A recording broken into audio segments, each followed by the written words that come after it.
So I thought I'd talk to you a bit about nuclear power because it's one of my specialities. I'm very interested in nuclear power and nuclear power stations. I'm sure you all are.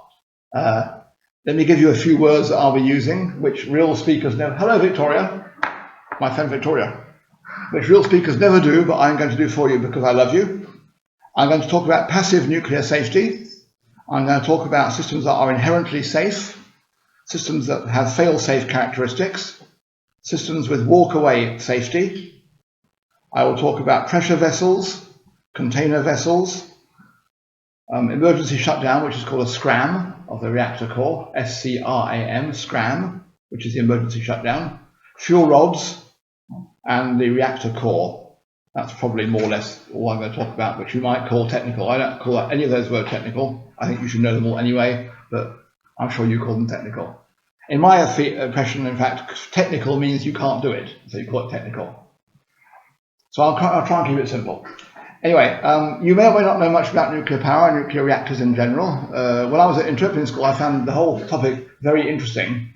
If you want to come in and carry on, by all means do. Hi, Beth. And so I became a bit of a specialist in it, and it's very interesting. It's not even very complicated. It's rather like CPR.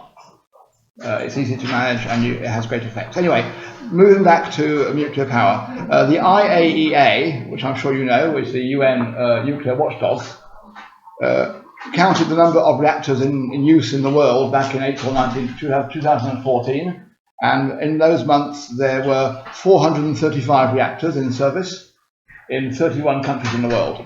It's actually quite interesting to note how many reactors there are, because we talk a lot about nuclear energy, but I didn't know how many reactors there were worldwide. I couldn't have told you. Hello, Arno. Hi. We're doing nuclear again. Yeah. You probably know that the Western nuclear reactors are safer than the Eastern European ones. If you go back to Chernobyl, which I'll talk about in a second, you will realise that the Eastern European nuclear reactors were inherently unsafe. In the West, we use two sorts of reactor. The BWR, the boiling water reactor, which you can easily interpret because it's the same, and the PWR, which is the pressurized water reactor. The PWRs are the ones used in Belgium, for example. The one in Tihange, near Rie, is a pressurized water reactor. The difference between the two is that with a pressurized water reactor, there's no actual communication between the hot water leaving the reactor and the steam turbines, which are powered by that hot water. There's no actual physical contact. There's a wall of stainless steel between the two, which means the thing is much safer, because contamination from the reactor core can't actually get into the cooling water in that way. Whereas the boiling water reactor, there is direct mixing of the hot water, which is heated by the nuclear reaction, and the steam turbines, which will then power the electricity grid. So they're not so safe, but they're both fail-safe. Fail-safe, by the way, in French, as Arnaud will tell us, is... Sécurité intégrée. Because we had it the other night, as sécurité intégrée. I have no idea what it is in Dutch, or Italian, or any other language that I don't speak. You probably know also that the Russian reactors, one of which in Chernobyl exploded back in 1986, beg your pardon, the year I was at interpreting school, was an RBMK reactor. Now the RBMK reactors, they use these massive graphite cylinders about 7 meters long, in which the fuel rods are stored, and those graphite cylinders are actually in a bath of light water as opposed to heavy water. And they are inherently dangerous reactors, as you saw in Chernobyl. The problem with the Soviet design was that they cut my voice, you see. They cut corners to save money, and I have a bottle of Coke somewhere. Where is it? Stand by. And it was much cheaper to institute the building of RBMK inherently unsafe reactors than it was to use the Western systems where there are two containment vessels. Let me explain the difference. The RBMK reactor in the Soviet Union and in Ukraine at the time has the reactor and a reactor core, and there is one containment vessel, which is a 1,000-ton what's the word in English? In French it's chape, a slab of concrete which basically surrounds the reactor, which is pretty good. But once that has been breached by an explosion, which happened in Chernobyl, there is no other containment for the nuclear radiation apart from the turbine hall. The turbine hall being what the French would call a salle de turbine, the massive great room where the actual electrical turbines are housed. And that is not designed to contain nuclear fallout, which means that the people who designed these RBMK reactors were criminal because it's obvious that the damn thing is dangerous. Whereas in the West, you have a very thick stainless steel containment vessel around the reactor. Then you have a second containment building, which is made of very thick reinforced concrete. Then you have the turbine hall. So you've got three different layers that have to be breached by a nuclear explosion or even by a thermal explosion. You may or may not be aware, talking of this, that in Chernobyl, the actual explosion was not a nuclear explosion. It was a thermal explosion caused by a buildup of hydrogen gas in the containment building. The hydrogen gas was vented by the reactor due to overheating of the reactor core, and that created a hydrogen bubble, and hydrogen by itself is fine. If hydrogen comes into contact with oxygen, then it explodes. And that happened in Chernobyl. And that blew the top off the reactor building, which vented the entire reactor to the atmosphere, and that gave rise to all the problems involved in trying to clean up the Chernobyl accident. You may or may not know that the Chernobyl cleanup involved 500,000 workers.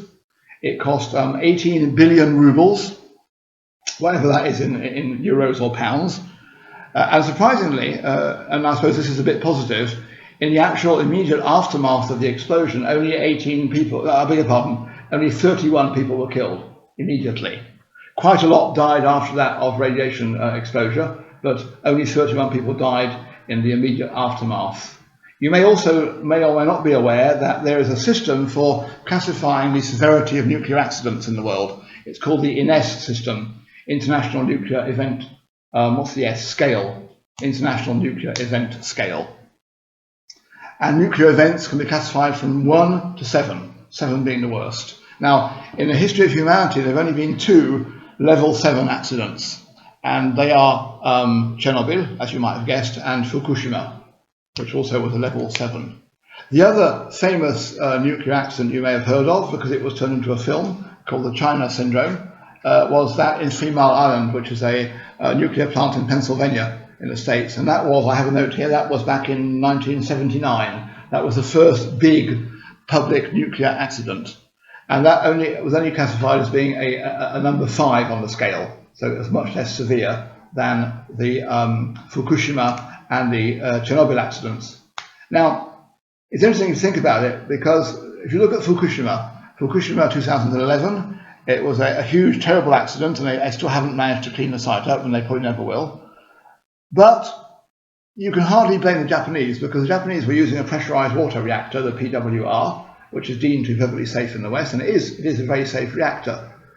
And I don't think it was reasonable to ask the designers of the reactor to legislate for what you might call a perfect storm. Now, you may or may not know that the term in English, a perfect storm, it means when all the bad things that could happen together. It's basically the worst case scenario. It means perfect in the sense of perfectly horrible, basically. So a perfect storm happened in Fukushima because you had not just the usual human failings that we'll talk about in a second with Chernobyl and with 3 Mile Island, but also you had a tidal wave, and you had you had an earthquake. The earthquake caused a tidal wave, so the reactors in Fukushima and the power plants were subjected to both the earthquake, which shook their foundations and cracked some of the containment buildings, and also then the double whammy of the tidal wave, which came and attacked the reactors from the outside. So I really don't think that there was any point in trying to design nuclear power plants that could withstand that sort of shock. If you did, they would cost so much you couldn't afford to make them, which would mean basically there'd be no nuclear power plants. So I think this ushers in the whole debate about cost-benefit analysis. You know, how much danger are we prepared to put up with for the good which is given to us by nuclear power, civilian nuclear power? And I suppose it's the same sort of argument you get with cars. I mean, tens of thousands of people the world over are killed every year in cars and road accidents, but as a society we deem that the liberty given to us by being able to use a car justifies these deaths. So it's a cost-benefit analysis. We accept X thousand deaths for our daily mobility. I think it's a fair assessment as well. I like cars. And with nuclear power, exactly the same logic applies. We want power. We want electricity. Everything we do is powered by electricity. We can't survive without electricity. We couldn't imagine a world without it. Electricity comes at a price. You have to generate it with something. You have to use coal, oil, gas. Coal, oil, and gas are all finite resources. Coal is an unacceptable resource given the actual amount of pollution it creates. Look at what's happening in China. No one can breathe because they're burning too much coal. Plus, coal is also a finite resource. So one day they're all going to run out. And they also pollute the planet. So they're not really that viable as a source of energy. So what does that leave? It leaves wind turbines, it leaves wave power, it leaves geothermal power, but none of those can even meet 1/1000th of the demand, which is increasing. And so the only other big player in the energy sector, of course, is nuclear, which is the biggest player in the energy sector. Now, nuclear power is clean.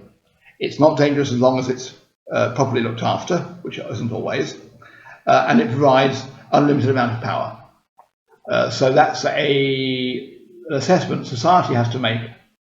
I think it's fair, it would be fair for governments to put all the facts on the line and say to their general publics, this is the amount of risk, this is the amount of benefit, you choose.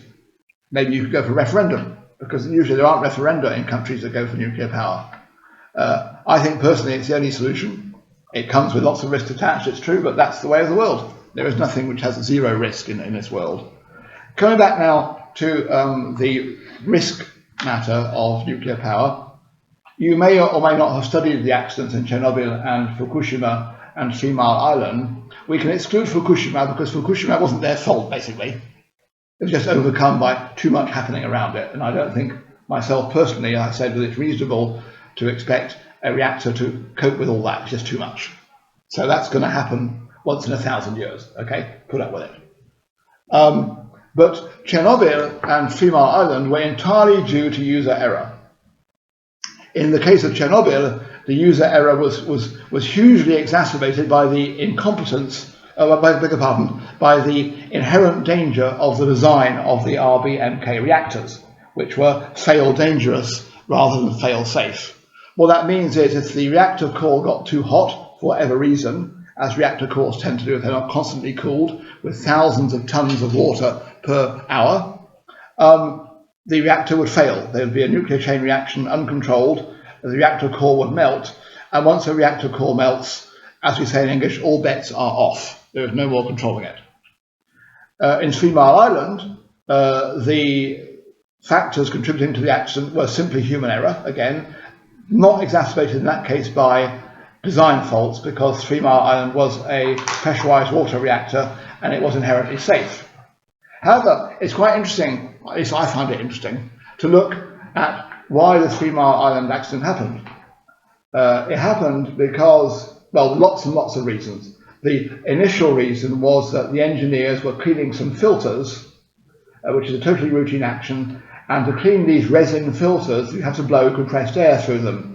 And they blew too much compressed air in, which contaminated a pipe and broke a weld, and that started the whole chain reaction that many hours later gave rise to the melting of the core and the initiation of what they call the China syndrome, which, as I explained the other night, is called the China syndrome because if you were to have a nuclear reactor that melts in North America, in theory, according to laws of physics, there's nothing to stop the actual melting core of the reactor boring down through the entire globe and coming out the other side in China. That's why it's called the China syndrome, which is very scary.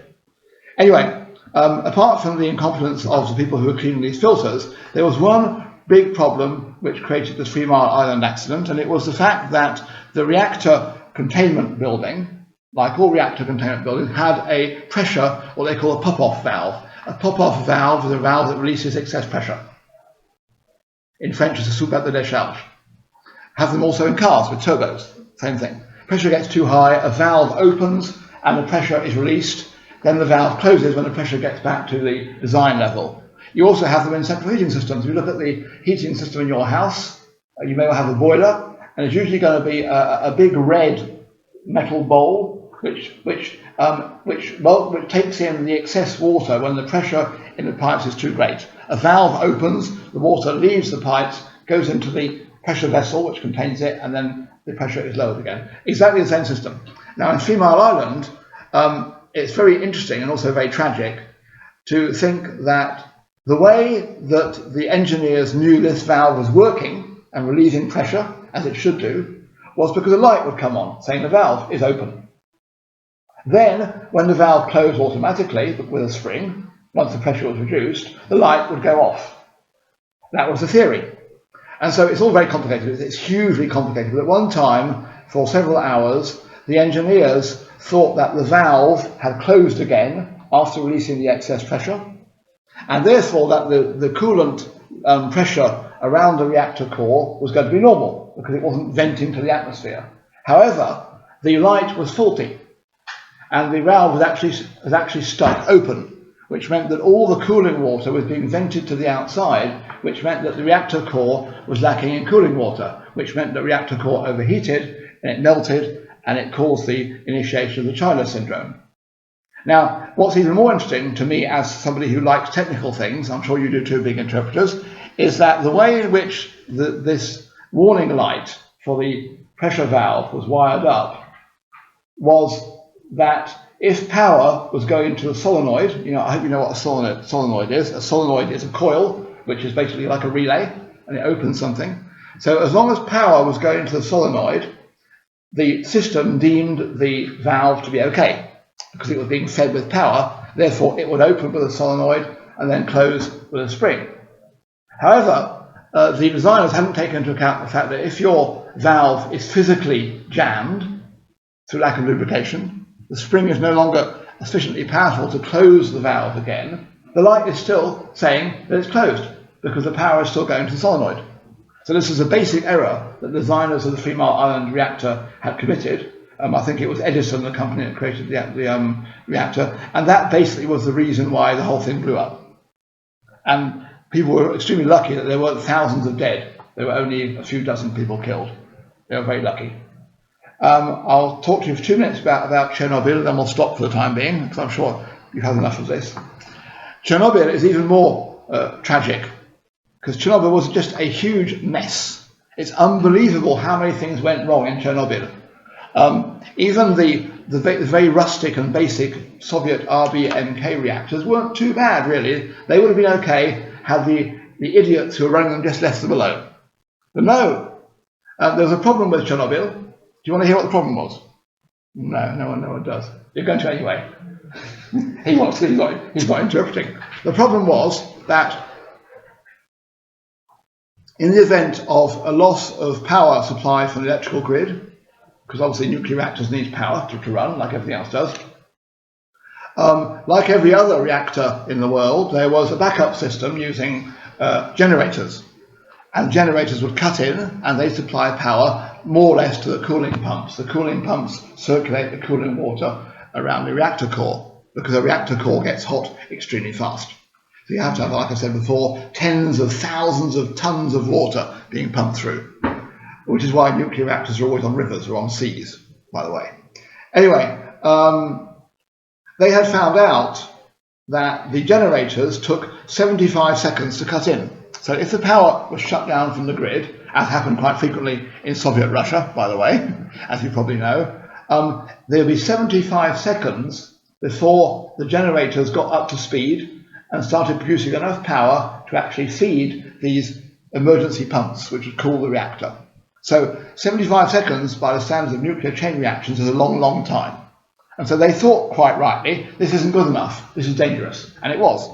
So what they decided to do was test a new system whereby they had theorized that the actual alternators, I hope you know what an alternator is, you should do, the alternators attached to the turbines, which created electrical power, they were going to use those to actually power the pumps during the 75 seconds while they waited for the generators to cut in. I hope this is clear.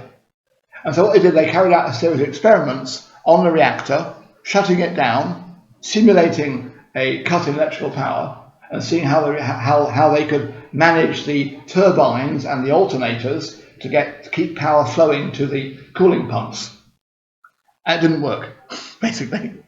And then, not only did they experiment, which is cretinous in the first place, because you shouldn't carry out that sort of critical experiment on a working reactor. I mean, it's just completely crazy. I have no idea how they could have thought that was a good idea. Then, when it went wrong, they reacted totally wrongly. They made about 38 different mistakes. They overrode safety systems, they ignored warning lights, they shut off valves that they should have opened. The whole thing was a complete disaster. And also, because of a spike in the requirement for power in the town of Pripyat, which is the town where Chernobyl reactor was, it was in Pripyat, because of a spike in domestic consumption, they asked the people in charge of the power station not to shut down the reactor at the time they intended to do it. So they waited until people had gone to bed and they didn't need electrical power, about 11 p.m. and then they started the experiment. The problem being, and these men were obviously complete cretins, that the night shift came on at 11 p.m. So the experiment was started by one shift, and during the experiment, which is a highly dangerous and critical experiment, they changed shifts. So people were coming and going, having their sandwiches. I mean, it's a complete nightmare. And basically, he who soweth the wind reapeth the whirlwind. And you know what happened, and there were lots of people killed, and we haven't finished dealing with the consequences of Chernobyl today. But it was all cretinous human error. Thank you. So,